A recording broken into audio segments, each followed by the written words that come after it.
Assalamualaikum warahmatullahi wabarakatuh. Contoh program ruang dalam merencanakan rumah tinggal. Untuk menyusun program ruang ada beberapa faktor. Salah satunya yang paling penting ialah mengidentifikasi kebutuhan ruang sebelum kita memulai proses desainnya. Jadi salah satu cara untuk mengidentifikasi kebutuhan ruang adalah dengan melakukan wawancara atau meminta data-data dari klien atau calon penghuni rumah tersebut. Yang paling umum ialah mengetahui data dari penghuni itu sendiri, misalnya berapa anggota keluarganya, misalnya suaminya usia berapa tahun, istri berapa tahun, terus ada berapa jumlah anaknya. Misalnya anaknya ternyata di contoh ini baru 2, terus jenis kelaminnya apa saja, usianya berapa, terus ternyata di keluarga tersebut ada rencana anak ketiga dan lain sebagainya. Maka hal itu sebagai data awal harus diidentifikasi dulu oleh kita sebelum merencanakan. Dan juga adanya kemungkinan penghuni tambahan seperti misalnya ART, itu juga sangat umum ya pada rumah-rumah tinggal. Nah, ini juga kita identifikasi jumlah ART-nya berapa. Terus kalau misalnya rumah mewah, misalnya ada supir dan lain sebagainya, itu diidentifikasi semua sehingga kita dari awal sudah mengetahui kebutuhan ruang minimal. Contohnya seperti ini. Dengan adanya data tadi anggota keluarga, adanya ART, maka kita sudah bisa mengidentifikasi kebutuhan ruang apa saja yang diperlukan. Misalnya 1 kamar orang tua yang biasanya lengkap dengan kamar mandi, atau yang rumah-rumah mewah ada walk-in closetnya. Terus ada 3 kamar anak, karena tadi berdasarkan data kita memerlukan 2 kamar anak dan kemungkinan adanya anak ketiga di beberapa tahun mendatang. Serta diperlukan juga kamar mandi anak yang mungkin digunakan secara bersama. Selain itu, dengan adanya ART, maka otomatis juga diperlukan kamar ART plus kamar mandi yang terpisah dari kamar mandi dari keluarga intinya. Selain data penghuni, diperlukan juga data-data seperti kendaraan. Misalnya identifikasi berapa jumlah mobilnya, misalnya 1 mobil, motornya berapa. Juga misalnya ada sepeda, ada berapa unit sepeda. Maka dari sini juga kita sudah bisa menyimpulkan gitu bahwa diperlukan 1 buah garasi atau carport, 1 parkir motor, dan 2 parkir sepeda. Tentunya nanti untuk layoutnya disesuaikan dengan luasan dari area atau lahan tempat kita merencanakan. Selain itu juga diperlukan data tambahan mengenai karakteristik atau pekerjaan dari keluarga tersebut. Misalnya suaminya karyawan swasta, terus punya pekerjaan sampingan sebagai wira swasta, dan juga istrinya ibu rumah tangga yang juga wira swasta. Karena sekarang sangat umum ya ibu rumah tangga juga usaha sampingan sebagai penjual online dan lain sebagainya. Dari situ juga kita bisa menyimpulkan bahwa diperlukan juga nih pada saat di rumah, si keluarga ini memerlukan ruang kerja atau studio untuk mengakomodir kebutuhan bekerja di rumah. Apalagi sebelum di era COVID kemarin itu juga banyak diperlukan ruang kerja untuk WFH ya, dan juga banyak juga karyawan-karyawan swasta yang mempunyai pekerjaan sampingan di mana memerlukan komputer atau ruang yang kita sebut sebagai studio, sehingga di sini kita menambahkan ruang kerja untuk studio dalam merencanakan ruangan untuk keluarga ini. Selain itu juga yang harus kita identifikasi ialah hobi atau kegiatan keluarga, karena balik lagi dalam merencanakan rumah ini kan tentunya kita harus bisa mengakomodir sebanyak mungkin aktivitas keluarga tersebut sehingga penghuni atau calon penghuninya merasa nyaman. Misalnya di sini kita lakukan wawancara, suami istri ini hobinya apa, misalnya berkebun atau gardening, anak-anaknya misalnya senang pelihara hewan, misalnya kucing. Terus ada aktivitas-aktivitas keluarga yang khas, misalnya di sini contohnya keluarga muslim, aktivitas ibadah atau ngaji bersama, aktivitas belajar bersama, dan juga misalnya kita juga harus nanya apakah keluarga ini sering ada kunjungan dari keluarga, dari saudaranya, dan lain sebagainya. Nah, dari sini kita bisa mengidentifikasi kebutuhan ruangnya juga. Nantinya kita akan coba mengusulkan misalnya ada taman kecil, ada area untuk memelihara hewan, terus juga tadi diperlukan juga musola karena ini keluarga muslim, terus diperlukan juga ruang belajar yang lengkap dengan rak buku dan whiteboardnya, misalnya ada budaya belajar bersama di rumah tersebut. Dan juga tentunya karena seringnya ada tamu, misalnya keluarga, saudaranya datang, perlu juga disiapkan ruang tidur tamu. Nah, nanti juga tentunya disesuaikan juga dengan besaran ruang atau lahan tempat kita merencanakan dan juga biaya konstruksinya nanti. Jadi belum tentu seluruh kebutuhan ruang ini bisa kita akomodir semua, tapi kita bisa siasati mana ruang yang bisa fleksibel, mana yang ruang-ruang yang fix. Oke, kita lanjut. Dari kebutuhan ruang tadi sudah kita identifikasi apa saja keperluannya, maka kita sudah bisa mulai membuat program ruang atau zoning secara sederhana.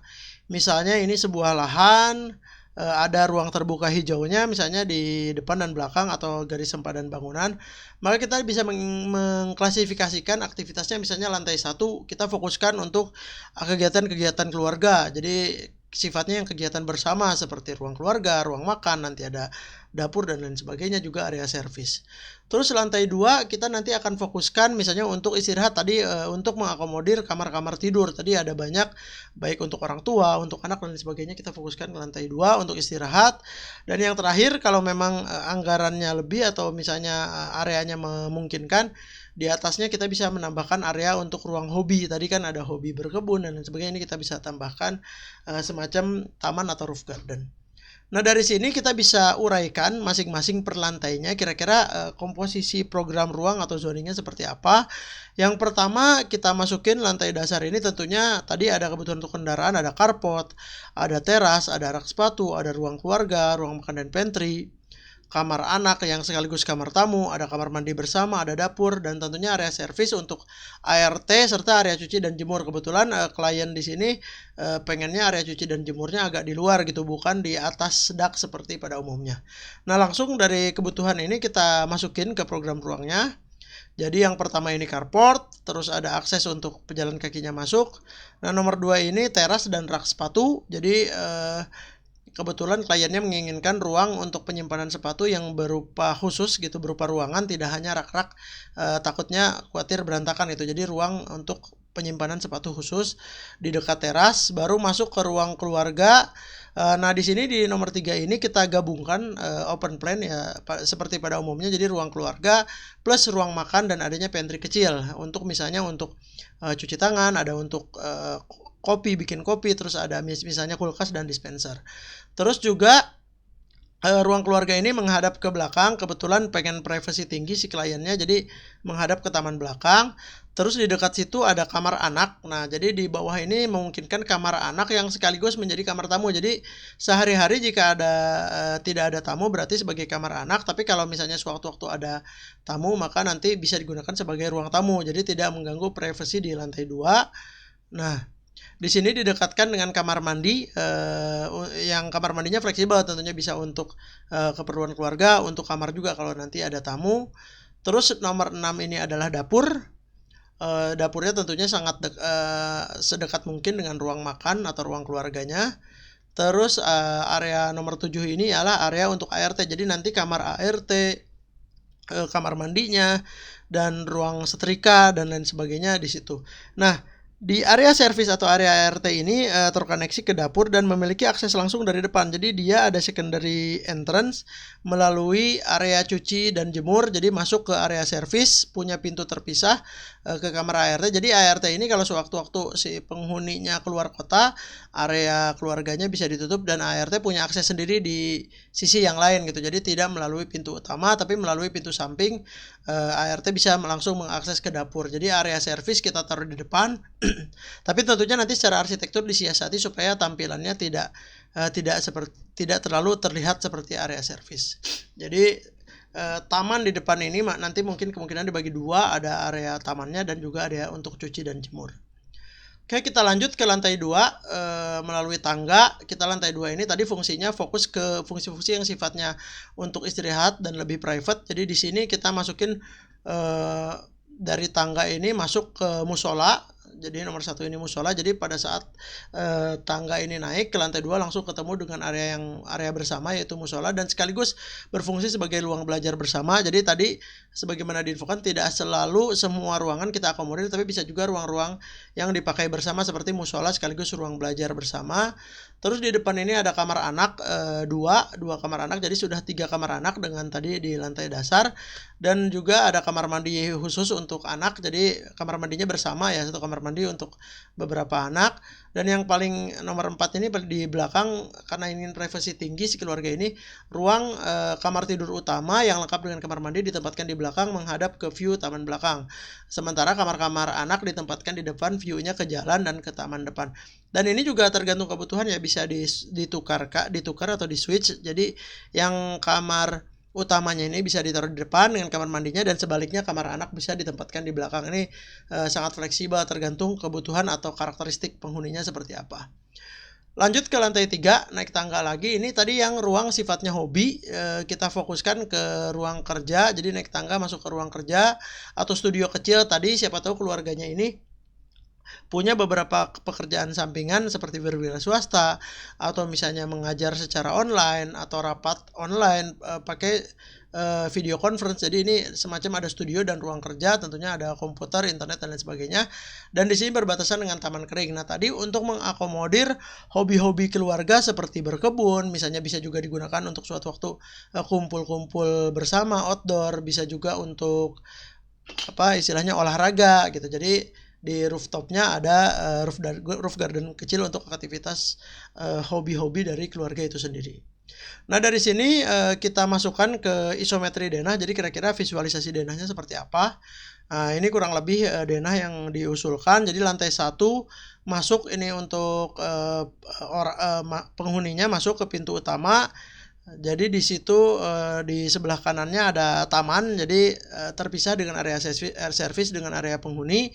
Dari carport masuk ke ruang teras yang ada rak sepatunya. Tadi kami infokan bahwa si kliennya pengen ruang rak sepatu yang tertutup. Terus masuk ke ruang makan yang ada pantry-nya. Pantry-nya ini bisa untuk ngopi ya, yang menghadap ke ruang makan itu ada kulkas, ada dispenser, ada wastafel untuk cuci tangan, ada ruang keluarga untuk berkumpul bersama, tentunya ada TV yang menghadap ke ruang keluarga ini berbatasan dengan taman belakang. Jadi di belakang ada taman. Jadi ini juga bisa untuk aktivitas hobi dari anak-anaknya tadi, misalnya melihara hewan dan sebagainya, dan juga untuk berkebun. Lalu dari taman tadi, tamannya ini berbatasan dengan ruang keluarga dan juga dari kamar anak yang sekaligus berfungsi sebagai kamar tamu. Jadi ada satu kamar di bawah yang berbatasan dengan ruang keluarga untuk kamar anak, yang suatu waktu kalau ada tamu bisa difungsikan untuk kamar tamu, anaknya nanti bergabung dengan kamar anak yang lain gitu. Terus ada kamar mandi yang bisa diakses oleh seluruh aktivitas lantai dasar. Jadi dari ruang keluarga, ruang makan, dan dari kamar anak atau kamar tamu tersebut. Terus selanjutnya ada dapur. Nah, dapur ini berbatasan dengan ruang makan, dan si dapur ini berbatasan langsung dengan akses servis dari area ART. Jadi ART ini memiliki akses terpisah sendiri. Di situ ada kamar ART, ada ruang setrika, ada kamar mandi ART, dan juga ada ruang cuci dan jemur. Jadi ruang jemurnya kebetulan si kliennya pengen di lantai dasar di depan, tapi dikasih dinding masif sehingga pada saat kita masuk dari carport atau pintu utama tidak terlihat gitu, hanya ada pintu aja kecil gitu. Terus setelah itu nanti ada tangga untuk lanjut ke lantai kedua. Nah, di lantai 2-nya dari tangga kita langsung akan masuk ke ruang musola yang sekaligus bisa untuk ruang belajar bersama. Ruang musola ini terus di depannya ada kamar anak 2 ya, dengan ukuran yang kurang lebih sama dan memiliki balkon. Kenapa ada balkon? Biasanya untuk naruh outdoor AC dan sekaligus juga untuk jemur-jemur handuk, untuk melihat pemandangan keluar dan lain sebagainya. Terus adanya kamar mandi untuk anak, ini bareng-bareng ya, dipakai bersama, dan juga ada ruang wudhu karena kebetulan ini keluarganya muslim, ada musola yang dekat dengan ruang wudhu. Terus yang sisi belakang itu kamar tidur utama yang view-nya langsung ke taman belakang, jadi ada semacam void dan lengkap dengan kamar mandi utama yang biasanya ukurannya lebih besar ya. Bisa ditambahkan di kamar mandi utama ini ada ruang shower yang terpisah atau bisa ditambahkan bathtub tergantung kebutuhan dari penghuninya. Dari sini naik lagi ke lantai 3, tadi yang ruang hobi. Biasanya di lantai atap ini juga ada roof tank ya, atau reservoir atas, sekaligus juga nanti untuk taman. Terus ada ruang kerja atau ruang studio tadi, supaya privasinya lebih tinggi. Misalnya si bapak atau si ibunya lagi kerja di rumah WFH tapi privasinya tinggi, maka ruang kerja atau studio ini kita arahkan ke lantai 3 dengan dilengkapi dengan ruang belajar ya. Misalnya ada rak buku, ada meja, laptop, dan lain sebagainya. Dan yang terakhir ialah adanya taman kering di lantai atap atau di lantai 3-nya. Jadi ini bisa untuk gathering ya, suatu waktu ada kumpul-kumpul anak, ada tamunya, ada teman-temannya bisa bermain di atap ini. Jadi istilahnya ruang terbuka di atap atau roof garden.